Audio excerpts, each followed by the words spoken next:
வணக்கம். இது ஐபிசி தமிழின் பிரதான செய்திகள். முதலில் தலைப்புச் செய்திகள். சட்டவிரோதமாக செயற்படும் இலங்கை போக்குவரத்து சபை போராட்டத்தில் குதிக்கும் தனியார் பேருந்துகள். தமிழரசு கட்சியில் தொடர் பதவி விலகல்கள், விசனம் வெளியிடும் சமூக ஆர்வலர்கள். அடையாளம் காணப்பட்ட செம்மணி குழப்பவாதிகள், சட்டம் பாயும் என்கிறது தேசிய மக்கள் சக்தி.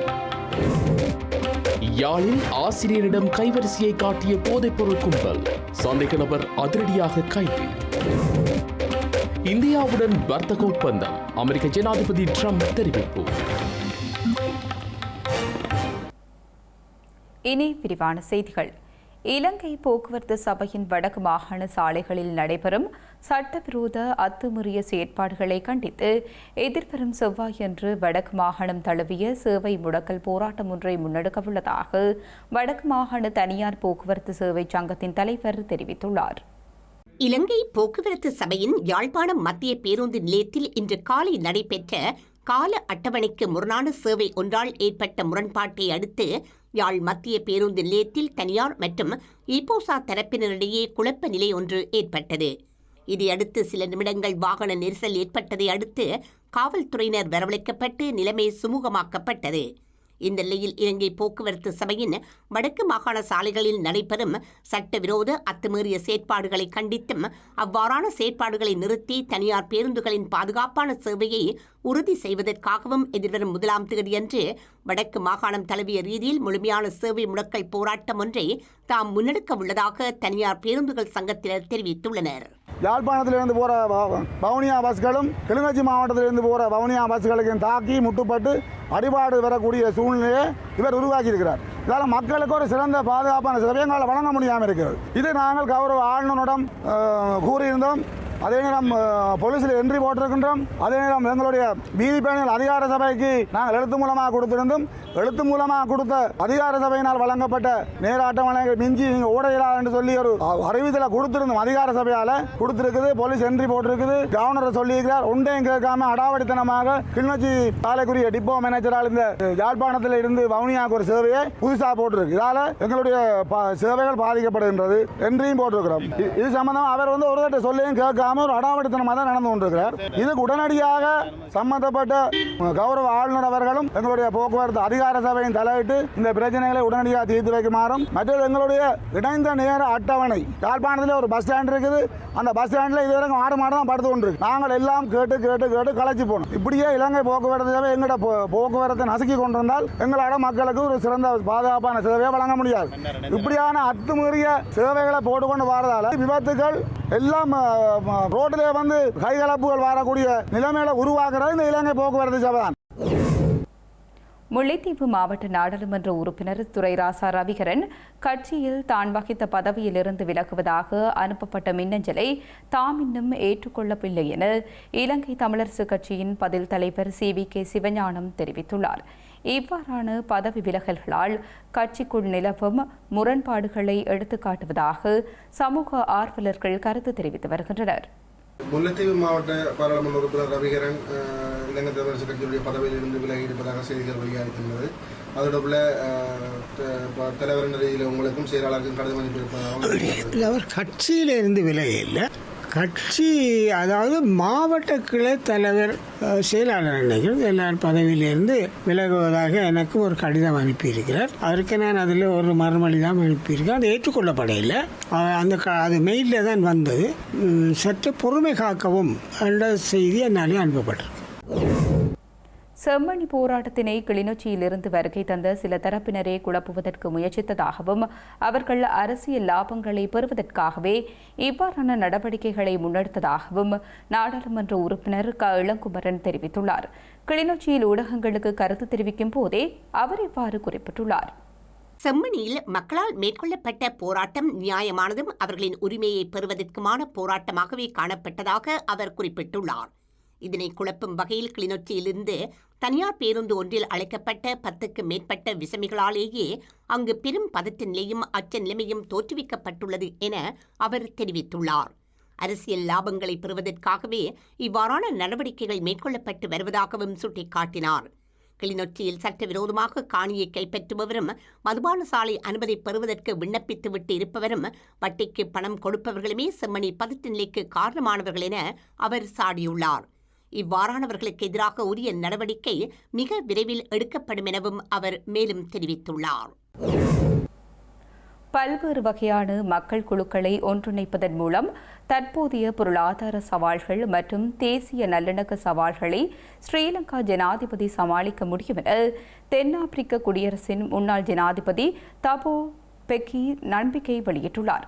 ஜனாதிபதி அனுரகுமார் திசாநாயக்க மற்றும் தென்னாப்பிரிக்க குடியரசின் முன்னாள் ஜனாதிபதி தபோ பெக்கி இடையிலான சந்திப்பின் போதே இவ்வாறு தெரிவித்துள்ளார். குறித்த சந்திப்பு நேற்று மாலை ஜனாதிபதி செயலகத்தில் நடைபெற்றிருந்தது. இலங்கைக்கு இது தனது முதல் விஜயம் என்றும் கடந்த காலங்களில் இலங்கையின் தேசிய ஒற்றுமை மற்றும் நல்லிணக்கத்தில் ஆர்வமாக இருந்ததாகவும் கூறிய முன்னாள் ஜனாதிபதி தபோ பெக்கி இதுபோன்ற சமயத்தில் இலங்கைக்கு வருகை தருவது மகிழ்ச்சி அளிக்கும் விடயம் என்று கூறினார். தென்னாப்பிரிக்காவும் இலங்கையும் புவியியல் ரீதியாக தூரம் இருந்தாலும் வெவ்வேறு இனங்கள், மதங்கள் மற்றும் கலாச்சாரங்கள் இருப்பதால் இரு நாடுகளும் ஒற்றுமைகளை கொண்டுள்ளன என்று அவர் கூறினார். அமைதி மற்றும் நல்லிணக்கத்தை அடைவதில் இரு நாடுகளும் ஒரே மாதிரியான சவால்களை எதிர்கொள்கின்றன என்றும் பல்வேறு வகையான மக்கள் குழுக்களை ஒன்றிணைப்பதில் இலங்கை ஜனாதிபதியுடன் கற்றுக்கொண்ட பாடங்கள் மற்றும் அனுபவங்களை பகிர்ந்து கொள்ள தான் விருப்பத்துடன் இருப்பதாகவும் அவர் கூறினார். அத்துடன் பல்வேறு வகையான மக்கள் குழுக்களை ஒன்றிணைப்பதன் மூலம் தற்போதைய பொருளாதார சவால்கள் மற்றும் தேசிய நல்லிணக்க சவால்களை இலங்கை ஜனாதிபதி சமாளிக்க முடியும் என்று பெக்கி நம்பிக்கை தெரிவித்தார். நாடுகளுக்கிடையே ஒற்றுமையை மேம்படுத்துவதற்கும் நாடு எதிர்கொள்ளும் பொருளாதார சவால்களை சமாளித்து நாட்டை முன்னோக்கி நகர்த்துவதற்கும் தான் உறுதி பூண்டுள்ளதாக ஜனாதிபதி அனுரகுமார் திசாநாயக்க இதன்போது தெரிவித்துள்ளார். வார இறுதி நாட்களில் சேவையை மேற்கொண்ட கடுகதி புகையிரத சேவை ஜூலை மாதம் 7ஆம் திகதி முதல் தினசரி சேவையாக முன்னெடுக்கப்படும் என யாழ்ப்பாணம் பிரதான புகையிரத நிலைய அத்தியட்சகர் டி பிரதீபன் தெரிவித்துள்ளார். பொதுமக்களால் புகையிரத திணைக்களம் மற்றும் துறைசார் தரப்பினரிடம் விடுத்த கோரிக்கைக்கு அமைவாகவே குறித்த சேவை முன்னெடுக்கப்படவுள்ளதாகவும் அவர் குறிப்பிட்டுள்ளார். கடந்த காலங்களில் சனி ஞாயிறு மட்டும் சேவையில் ஈடுபட்ட முற்றிலும் குளிரூட்டப்பட்ட நகர்சேர் கடுகதி புகையிரதம் எதிர்வரும் 7ஆம் திகதி தொடக்கம் தினசரி சேவையாக கல்கிஸ்ஸையிலிருந்து காங்கேசந்துறை வரை சேவையில் ஈடுபட இருக்கின்றது. இப்புகையிரதம் காலை 5:15க்கு கல்கிஸ்ஸையில் இருந்து புறப்பட்டு கொழும்பு கோட்டையிலிருந்து 5:45க்கு புறப்பட்டு யாழ்ப்பாணத்தை 11:49க்கு வந்தடைந்து காங்கேசன்துறையை 12:13க்கு சென்றடையும். மீண்டும் இப்புகையிரதம் 13:30க்கு காங்கேசன்துறையில் இருந்து புறப்பட்டு யாழ்ப்பாணத்தில் இருந்து 2:15க்கு புறப்பட்டு கொழும்பு கோட்டையை 8:33க்கு சென்றடைந்து கல்கிஸ்ஸையை இரவு 8:58க்கு சென்றடையும். பொதுமக்களால் போக்குவரத்து அமைச்சரிடமும் இலங்கை புகையிரத திணைக்களத்தின் பொது முகாமையாளரிடமும் வைக்கப்பட்ட கோரிக்கைக்கு இணங்க இப்புகையிரதம் மீள ஆரம்பிக்கப்படுகின்றது. இப்புகையிரதத்துக்கான ஆசன ஒதுக்கீடுகள் இன்னும் ஓரிரு தினங்களில் இலங்கை புகையிரத திணைக்களத்தினுடைய வெப்சைட்டிலும் புகையிரத நிலையங்களிலும் ஆசனங்களை ஒதுக்கீடு செய்யக்கூடியதாக இருக்கும். வவுனியா பல்கலைக்கழக வியாபார கற்கைகள் பீடம் 6வது ஆராய்ச்சி மாநாட்டை எதிர்வரும் ஆகஸ்ட் மாதம் 18ஆம் திகதி நடத்த திட்டமிட்டுள்ளது. உலக வணிக நிலைகள் தொடர்பில் கருத்துக்களை பரிமாறிக்கொள்ள சிறந்த சந்தர்ப்பம் எனவும் கட்டுரைகளை எதிர்பார்ப்பதாகவும் பல்கலைக்கழகம் அறிவித்துள்ளது. வவுனியா பல்கலைக்கழக வியாபார கற்கைகள் பீடம் 6வது ஆராய்ச்சி மாநாட்டை எதிர்வரும் 18ஆம் தேதி ஆகஸ்ட் மாதம் 2025ஆம் ஆண்டு நடத்த ஏற்பாடு செய்துள்ளது. இந்த மாநாடு புதிய வணிக போக்குகள் எதிர்காலத்துக்கான பாதையை அமைத்தல் என்ற தலைப்பின் கீழ் நடைபெற உள்ளது. உலக வணிக நிலையின் புதிய மாற்றம், வளர்ந்து வரும் போக்குகள் குறித்த அறிவு மற்றும் கருத்துக்களை பரிமாறிக்கொள்ள இது ஒரு அரிதான வாய்ப்பாகும். யாழ்ப்பாணத்தில் பெண் ஆசிரியர் ஒருவரது தங்கச்சங்கிலியை அறுத்த சந்தேக நபர் ஒருவர் சுன்னாகம் காவல்துறையினரால் கைது செய்யப்பட்டுள்ளார். சந்தேக நபர் போதைப்பொருள் வழக்கில் சிறை சென்று வந்தவர் எனவும் காவல்துறையினர் தெரிவித்துள்ளனர். யாழ்ப்பாணம் ஏழாலை பகுதியில் உள்ள பாடசாலையில் கடமை புரியும் குறித்த ஆசிரியர் நேற்றைய தினம் பாடசாலை முடித்து செல்லும் போது குறித்த சம்பவம் இடம்பெற்றுள்ளது. மருதனார்மடம் பகுதியில் வைத்து முகத்தை மூடி துணியை கட்டியிருந்த நபர் ஒருவர் ஆசிரியரது தங்கச் சங்கிலியை அறுத்துச் சென்றுள்ளார். பாதிக்கப்பட்ட ஆசிரியர் சம்பவம் குறித்து சுன்னாகம் காவல்துறை நிலையத்தில் முறைப்பாடு செய்துள்ளார். அந்த வகையில் விசாரணைகளை மேற்கொண்ட சுன்னாகம் காவல்துறையினர் நேற்றைய தினமே 26 வயதுடைய குறித்த சந்தேக நபரை கைது செய்துள்ளனர். குறித்த சந்தேக நபர் போதைப் பொருளுடன் கைதாகி சிறைவாசம் அனுபவித்த பின்னர் கடந்த 2 மாதங்களுக்கு முன்னரே விடுதலையாகி வந்தவர் என காவல்துறையினர் தெரிவித்துள்ளனர். சந்தேக நபரை மல்லாகம் நீதிமன்றத்தில் முற்படுத்துவதற்கான நடவடிக்கைகளை காவல்துறையினர் மேற்கொண்டு வருகின்றனர். தமிழர் தாயக பகுதிகளில் யானை மற்றும் மனிதர்களுக்கு இடையிலான மோதல் அதிகரித்து வருகின்றமை கரிசனையை ஏற்படுத்தியுள்ளது. அந்த வகையில் திருகோணமலையில் காட்டு யானைகளின் அட்டகாசம் அதிகரித்து வருவதாக பிரதேச மக்கள் கவலை வெளியிடுகின்றனர். திருகோணமலை தோப்பூர் செல்வநகர் கிராமத்துக்குள் இன்றைய தினம் அதிகாலை உட்புகுந்த காட்டு யானைகள் பயன் தரும் தென்னை மரங்களை சேதப்படுத்தியுள்ளன. இதன்போது காய்த்து பலன் தரக்கூடிய சுமார் 10 தென்னை மரங்கள் காட்டு யானைகளால் சேதப்படுத்தப்பட்டுள்ளன. காட்டு யானைகளின் அட்டகாசத்தால் அச்சத்துடன் வாழ வேண்டிய நிலை காணப்படுவதாகவும் மக்கள் கவலை தெரிவிக்கின்றனர். காட்டு யானைகளின் அட்டகாசத்தை கட்டுப்படுத்த அரசாங்கம் உரிய நடவடிக்கை மேற்கொள்ள வேண்டும் எனவும் தோப்பூர் செல்வநகர் கிராம மக்கள் கோரிக்கை விடுத்துள்ளனர்.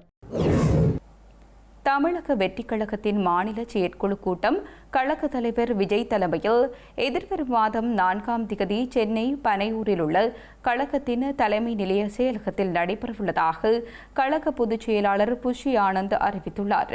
இந்த கூட்டத்தில் கழகத்தின் சார்பாக அடுத்தடுத்து மேற்கொள்ளப்பட வேண்டிய ஆக்கப்பூர்வ நடவடிக்கைகள் குறித்தும் நடைபெறவுள்ள நிகழ்வுகள் குறித்தும் கலந்துரையாடப்படவுள்ளது. அத்துடன் மக்கள் சந்திப்புகள் குறித்த திட்டமிடல்கள் மற்றும் ஆலோசனைகள் குறித்தும் கலந்துரையாடப்பட உள்ளதாகவும் குறிப்பிடப்பட்டுள்ளது.